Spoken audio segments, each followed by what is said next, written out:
Good evening. Welcome to South Asia Newsline. I am Arjun Chaudhary. Here are the top stories we're tracking for you on Friday, the 4th of December. Taliban chief Mullah Akhtar Mansour dies of injuries, claim Afghan officials. Bill Gates meets India's top leaders.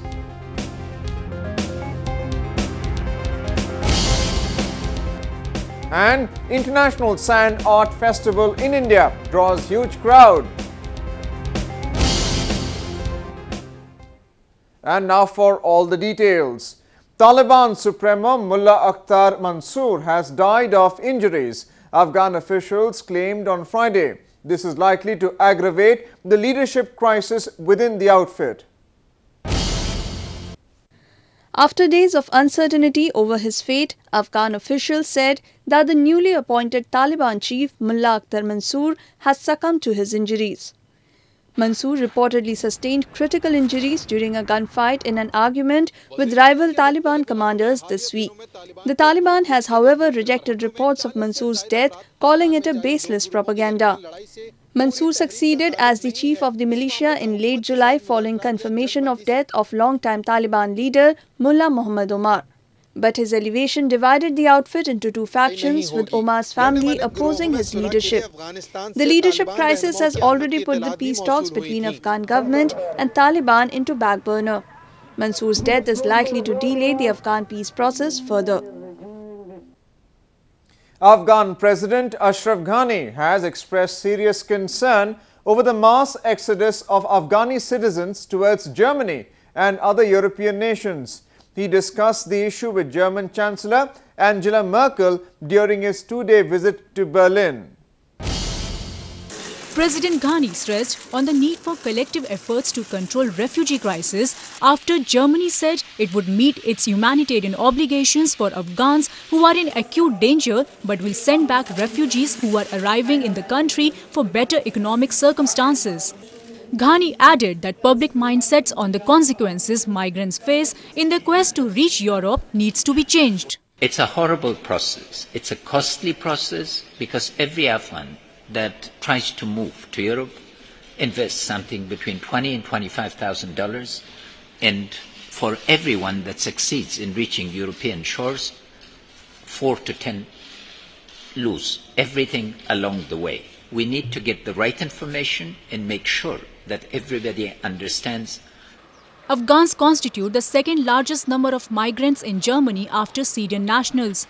According to Eurostat, 4,320 people from Afghanistan applied for asylum in Germany in the second quarter of 2015.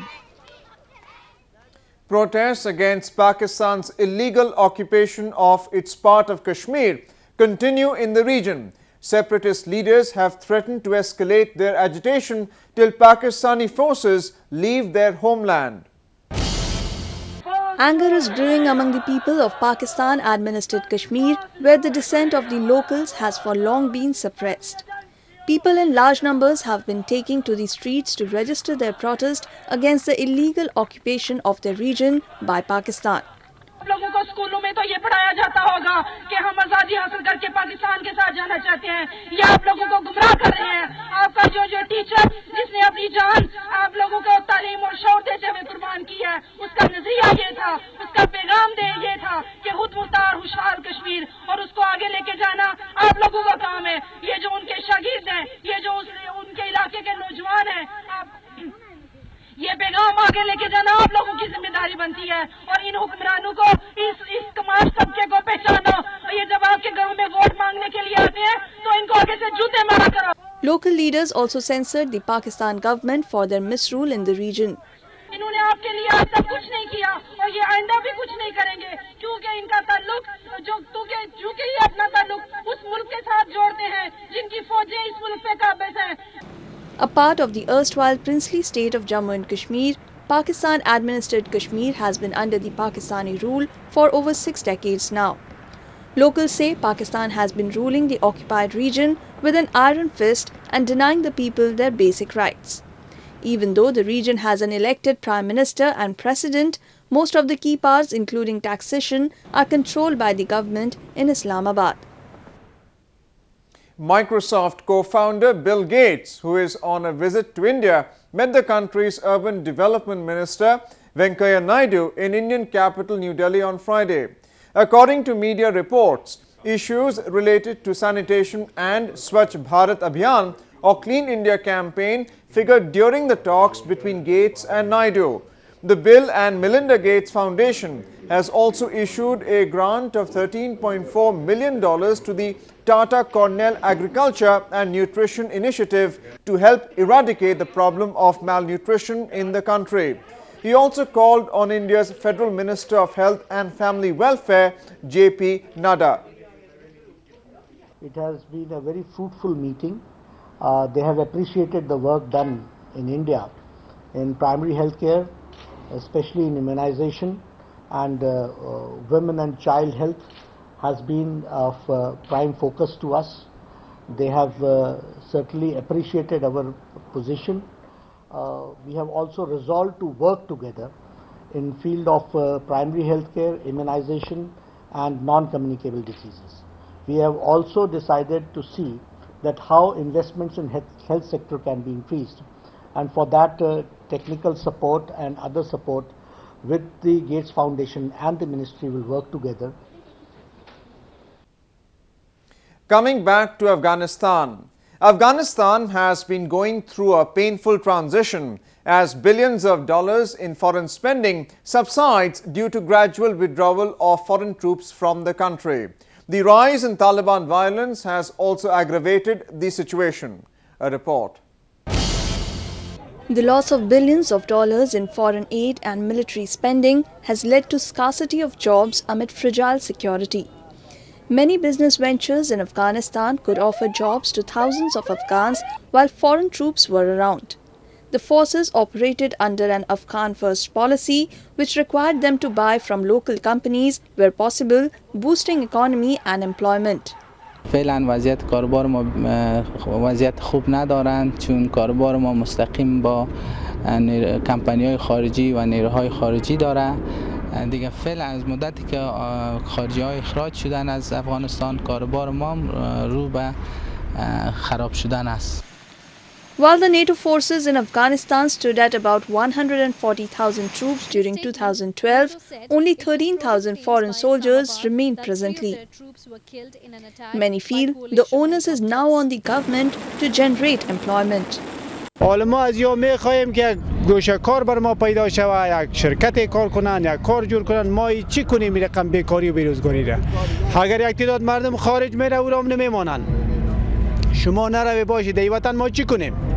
The Afghan economic growth is expected to be 1.9% this year compared with an annual average of 9.2% from 2001 to 2011 according to World Bank. Adding to it is also the security that has worsened since NATO ended combat mission last year with increase in Taliban insurgent activities. Afghan government forces have been left to battle the Taliban largely on their own. Moving on to news from Pakistan. Shiite Muslims in Pakistan observe the holy ritual of Chilum or Arbain. The day marks the end of 40 days of mourning for Imam Hussain, a grandson of the Prophet Muhammad. Pakistani Shiite Muslims across the country took out a mass procession to mark Chelum amid tight security on Thursday. Donned in black, participants hammered their chest while mourning for Imam Hussain, who died in the Battle of Karbala in 7th century. Thousands of police and other law enforcement agencies' personnel were deployed to ensure peaceful march as Shiite processions have become a flashpoint for deadly attacks by Sunni militants over recent years. चैलम की security के हवाले से मैं यही कहना चाहूँगा कि इस बार हुकूमत ने काफ़ी एक मौसर प्लान बनाया है जिसके अंदर सारे एंट्री और एग्जिट गेट्स के ऊपर जो है स्नाइपर्स को भी तैनात किया गया है कंटेनर्स लगाए गए हैं वॉक थ्रू गेट्स भी हमें नज़र आ रहे हैं Pakistan, which is mainly Sunni Muslim country, has about 20% of its 180 million citizens as Shiites. In neighboring India, it was art for a cause as it conveyed important message on many things. The International Sand Art Festival in India's eastern Odisha left visitors mesmerized.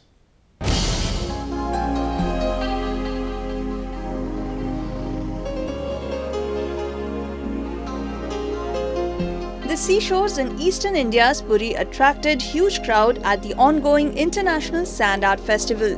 Almost 50 sand artists from around the world are participating in the 5-day event that showcases sand sculptures on different themes each day. यहाँ पर देश विदेश से काफ़ी tourist आ रहे हैं कि वो देख रहे हैं, क्योंकि एक ह्यूज कैनवास है ये। यहाँ पर अराउंड 49 सैंड आर्टिस्ट पार्टिसिपेट किए हुए हैं। तो 5 डेज़ में हम लोग का एक्सपेक्ट है कि मैक्सिमम लोग आए यहाँ पर सैंड आर्ट को देखें। Onlookers could not gush out more praise on seeing the artworks. It's actually amazing, beautifully done, especially on the seashore. No words. When heart is full, your tongue becomes mute. I'm really speechless seeing all the artists, their efforts, environment, everything. Odisha is known for hosting such sand art festivals with exuberance. It not only promotes the art form but also provides platform to showcase one's talent. Jewelry lovers were left asking for more when models exhibited ethereal designs at a recent event in India's entertainment capital Mumbai. And lighting up the runway was Bollywood actor Sunny Leone.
Well, that's the way it was in South Asia this evening. Before we conclude, the top stories once again. Taliban chief Mullah Akhtar Mansour dies of injuries, claim Afghan officials. Bill Gates meets India's top leaders.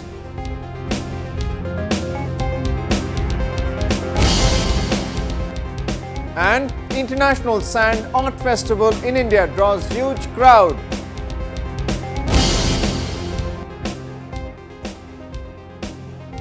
Now our viewers can watch the show on SouthAsiaNewsline.com. You can also visit us on Facebook.com/SAsiaNewsline and follow us on Twitter @SAsiaNewsline.